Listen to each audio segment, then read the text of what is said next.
I'm going to start today's episode with an unpopular observation. At least this is probably going to be pretty unpopular among the many people who it hits hard with.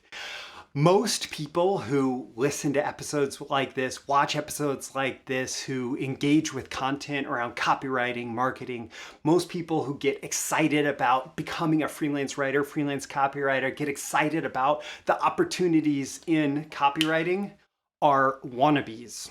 And many of them are going to remain wannabes for their entire engagement with this skill, this profession, this opportunity called copywriting. Most people are wannabes. And even those that actually get into it and start to make some income from it, they're probably not going to live up to the income expectations that are set by the promotion of the opportunity. They will remain wannabes.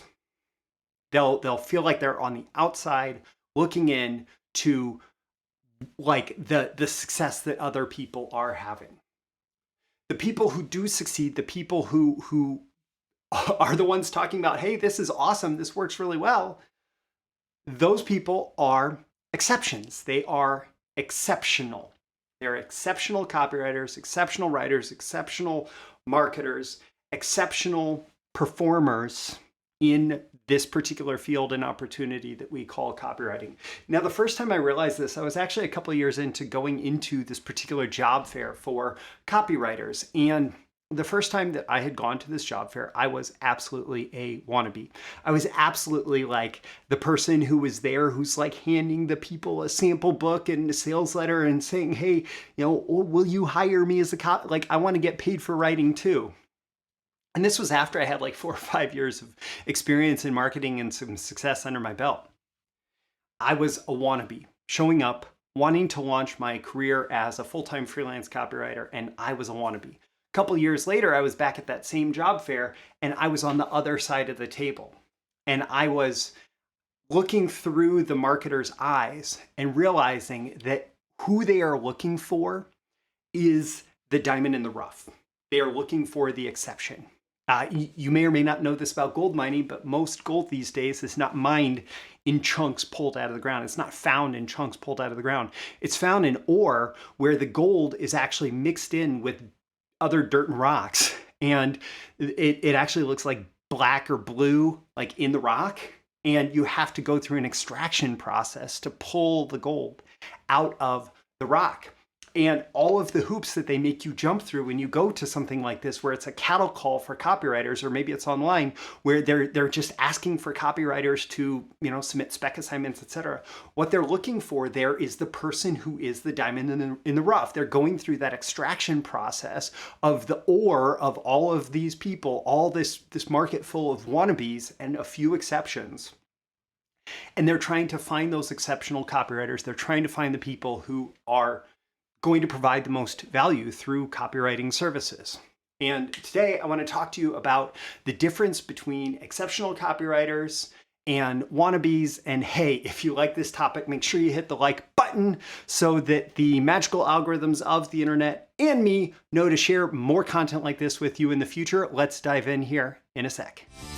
These are the proven direct response marketing, copywriting, and entrepreneurship success strategies you can use today to write your own ticket and create the life you want.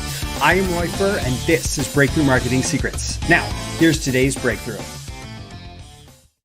All right, so if you are ready to be an exceptional copywriter, smash that like button and check this out. And by the way, if you are listening, this might be an episode that you want to pop over to my YouTube channel, Roy Furr on YouTube, look up the title of this episode and see the visualization here, because exceptional copywriters know about this curve. Drawing it here on the whiteboard behind me. I first learned about this curve in a presentation in 2015 being given by Mike Palmer. And Mike Palmer was the lead copywriter, copy chief for Stansberry & Associates, helped grow them into one of the biggest financial publishers, the financial publishing brands in the planet, a bigger circulation than the Wall Street Journal. And the presentation that Mike gave was called The Secret Psychology of Becoming a Great Copywriter. And the entire presentation was based on this curve.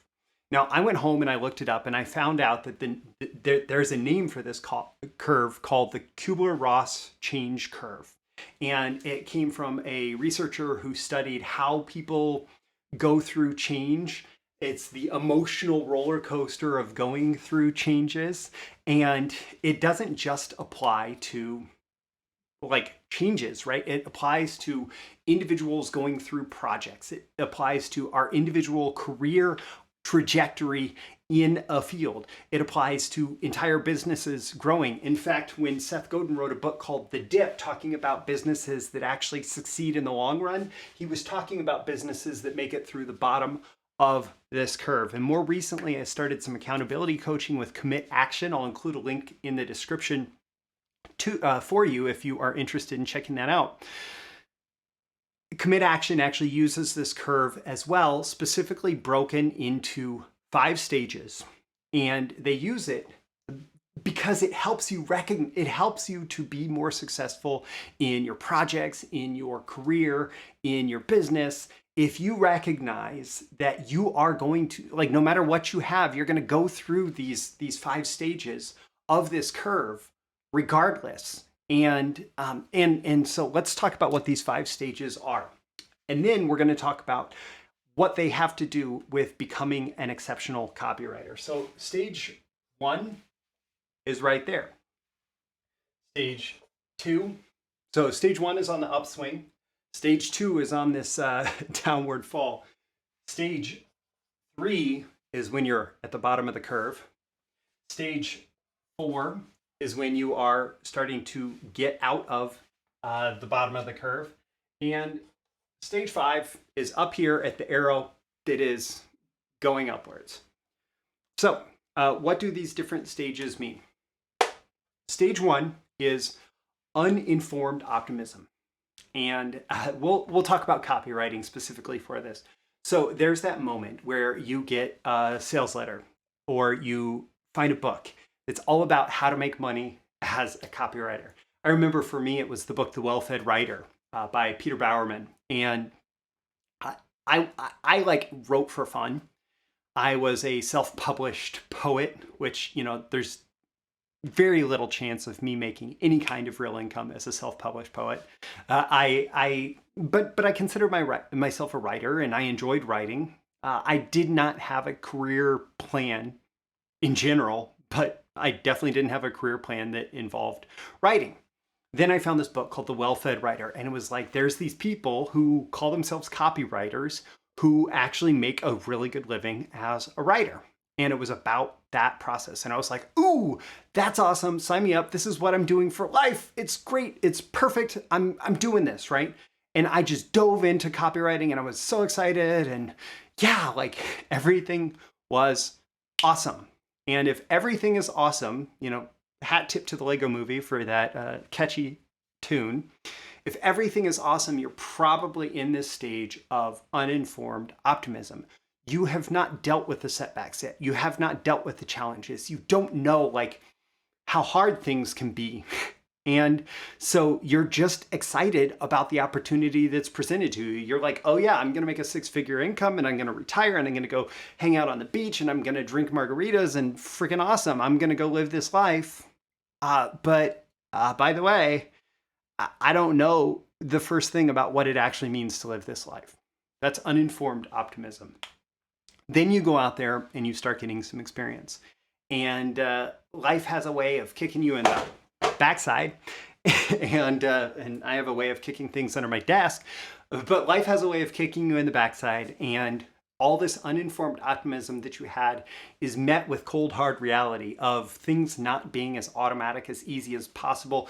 All those magic pill promises that you get from people who are pitching opportunities, especially copywriting as an opportunity, those things don't add up. And suddenly you are learning, you're getting informed. So we go from uninformed optimism to informed pessimism. Informed pessimism, that's stage 2. And this is the emotional roller coaster where you're on that first big downward hill. Oh my goodness, this is way harder than I expected. Like getting clients is harder than I expected. And all of these things, all of these aspects of whatever this is, whether it's life or business or some new opportunity, or I mean, the same thing could be applied to like picking up a musical instrument. I mean, I'm actually looking past my webcam at the guitars on my wall that I still don't play very well. And I am very much in the stage of informed pessimism in terms of my ability to play guitars. And at this point, I don't necessarily want to put in the effort to move past that, but I'm just recognizing that this is something, it shows up everywhere, right? It's not just copywriting. So uninformed optimism turns into informed pessimism as you start to get experience and realize that like your wildest hopes of how easy and automatic everything would be are not so easy and automatic, right? And that's when it's very easy to slip into what is called the valley of despair. This is your darkest hour. This is stage number 3, the valley of despair, at the bottom of the curve, in the bottom of the dip. That is that point where you are like, oh my God, like, oh, this project, I'm never going to get to the end of this project. I'm never going to get through all these peer reviews. I'm never going to figure out how to get clients. I'm never going to like actually write a control that wins, that makes a whole bunch of money for my clients. I'm never going to do all these things that are like, that are like that. I'm never going to get that 6-figure copywriter lifestyle. I'm never going to be able to quit my job. I'm never going to get like all of these stories that we tell ourselves because things are so hard. That's despair, right? That is despair, and that's the valley of despair. And it's difficult to go through. It is not easy to go through, whether you're talking like, it's not easy to go through on a single project where you actually have like a finite set of deliverables. You have a finish line. You can actually get to the end. That's not easy to go through for that. Much less like your entire career, life trajectory, your business growth, whatever. That valley of despair at the bottom, that valley of despair when you're feeling like nothing's working and you're never going to figure it out, that's hard. That's hard.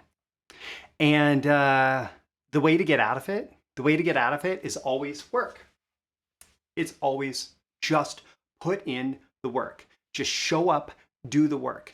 Like try the next best thing. Figure out if it works, figure out if it doesn't work. Learn from whether it worked or didn't. And do the next best thing after that, and do the next best thing after that, and do the next best thing after that, and just giving credit to the naming behind the company Commit Action. Just commit to taking action and moving forward, and that's how you get out of that. And actually, one of the things that that Peter, the founder of Commit Action, recommends in terms of moving from the valley of despair to informed optimism is, for a business specifically, your job is to go out there and figure out figure out ways that you are in control of, figure out controllable ways to get customers. Okay. So whether that's going to speak at events, whether that's getting on podcasts, whether that is paid traffic, whether that's whatever, the way that you have informed optimism is you just try whatever you can that you can control to get customers. And that's how you move from the valley of despair to informed optimism. Then we get to success and fulfillment. So informed optimism is where you've recognized that things are going to be hard. Things are not always going to work as planned. You're going to try some things and they're going to fail. Failure is regular, like it is expected, and work is expected, and difficulty is expected. And you know that if you just keep showing up, like if you keep training in the gym, you're going to get stronger, you're going to get more fit, you're going to get whatever. If you keep training in business and life and your career, you're going to keep getting better. And there's going to be difficulties, there's going to be hardships, there's going to be setbacks, there's going to be things that don't work like you expected them to. There are going to be times where things are going to just feel like you want to throw in the towel. And when you recognize that and you keep showing up anyway, that's when you move to stage 5, which is success and fulfillment. Now, the reality is, this is drawn as a nice smooth curve on my whiteboard. The reality is that it's a bunch of squiggles and there's a bunch of curves inside the curve, and any given project as part of a bigger business, like your business might be at, somewhere between informed optimism and success and fulfillment. But when you start a new project, you're still starting back at phase one, stage one, uninformed optimism. Hey, we're going to launch this new marketing campaign and it's going to be awesome. But then it's not. And so you go through the process again. And the only thing that you can do is get better at going through this process, get better at recognizing where you're at in this process, and get better at not letting landing in the valley of despair actually stop you. Now, how does this all have to do with where we started? The exceptional copywriter versus the wannabe. So pick this up. Recently in learning about this curve, I'm going to draw a little cycle here of, wow, those are really ugly arrows. But basically what I'm showing here is what I call the Biz-Opp Cycle, or the wannabe cycle. The Biz-Opp Cycle or the wannabe cycle, and credit to Peter from Commit Action for kind of bringing this forward in my awareness. Business opportunities, including copywriting, are sold as they are sold on the basis of uninformed optimism. So you learned about copywriting, and the reason you bought into it is because you got all the promises with none of the negatives presented to you. That is uninformed optimism, right? And so you're excited about copywriting. You ride that wave of uninformed optimism. You start to learn about copywriting. Maybe you start to try getting clients, start to try writing things and putting them into the market and figuring out if they work. And you realize it's not as easy and automatic as you thought. And so you start to go into this space of informed pessimism. And you may even go deep into the valley of despair. Then someone shows you a new, bright, shiny object. They show you a new and better opportunity. They present you with something that gives you all the same benefits, but this one is actually easier, cheaper, like more automatic, whatever. Like all the benefits are easier to get. Because that's how you sell business opportunities. That's how you sell something like this. And if you break off from your previous curve, like if this was copywriting and you break off because you're entering the valley of despair and you go back to something else that offers you uninformed optimism, you are on that forever wannabe cycle. You're on that forever biz-op cycle. You're not going to succeed at anything, because as soon as you deal with hardship, you're like, what's the next thing that offers me instant riches and the promise of everything that I want without anything difficult? So the exceptional copywriter secret is instead of breaking off and going back to the beginning, the exceptional copywriter just continues following the curve. The exceptional copywriter came into it through uninformed optimism. The exceptional copywriter ran into the same informed pessimism as everybody else. The exceptional copywriter landed in the valley of despair and questioned their life choices. The exceptional copywriter figured out that, you know what? I'm just going to keep showing up. I'm going to keep doing the work. I'm going to keep trying things. I'm going to keep, getting another client, doing another project, or I'm going to keep launching another offer, and went through this informed optimism phase of like, yeah, it's hard, but I'm going to keep doing it because it appears that some people make it work when they just keep doing it. And then they get to that success and fulfillment. And that really is the secret to becoming an exceptional copywriter, is that you can't just go back to the next shiny object, the next thing that looks easy from the outside, just because you run into something that's hard. You have to stick with it. You have to keep learning. You have to keep doing the work. You have to keep doing all those things that you know you need to be doing in order to achieve what you want to achieve. And along the way, you're going to reach out to, you're going to find new resources that are going to help you along the way. You're going to, find new opportunities that you can pursue that allow you to stay on this curve. You're going to figure out what you need to do to succeed. And then you're going to say, this is what I think is the next best action.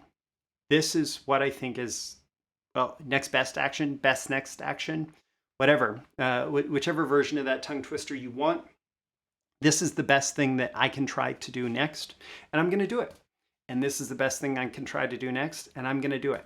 And when you do that, when you stick with it, when you make it through the dip, then whatever success and fulfillment looks like for you, and it's going to be a little bit different for everybody, depending on what you're putting in and what you're getting out, and some of the choices you make, and a whole lot of luck for what life offers you.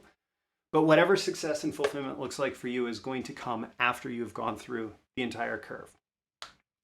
Again, I'll include links in the description to the commit action coaching and also to my BTMS Insiders training library, which does talk about performance, also talks about things like copywriting and marketing. It's over 100 hours of training. It's like Netflix for copywriting and marketing training, where you pay one low monthly fee and you get access to everything. So that link is in the description. I'm Roy Furr. This is Breakthrough Marketing Secrets. Remember, smash that like button so you get more content like this delivered to you, and so the magical algorithms of the internet will share it with more people like you who will find it valuable. You can certainly share it with folks directly. Leave a comment below. Let me know, does this give you a new perspective on where you're at and where you're going, and maybe what you need to do to get there? Leave that comment. Also, you can throw in the comment. I love it if you rate this, on a scale of 1 to 10, how valuable did you find it and why? What specifically are your action items and takeaways from it? And finally, subscribe before you go. You can subscribe here. You can also go to breakthroughmarketingsecrets.com to get my daily emails Monday through Friday, including episode notifications and more exclusive content for email subscribers. Once again, I'm Roy Furr. This is Breakthrough Marketing Secrets. Always aim for 10 out of 10 value. I hope I've delivered it in today's episode, and I will catch you again soon with your next breakthrough. Thank you once again for tuning in to this daily episode of Breakthrough Marketing Secrets. Remember, check out the links with this episode for even more value. Now make sure you like, comment, share, subscribe, and engage in every way you can to keep this show going and growing and delivering daily value to you. I'll catch you soon for your next big breakthrough.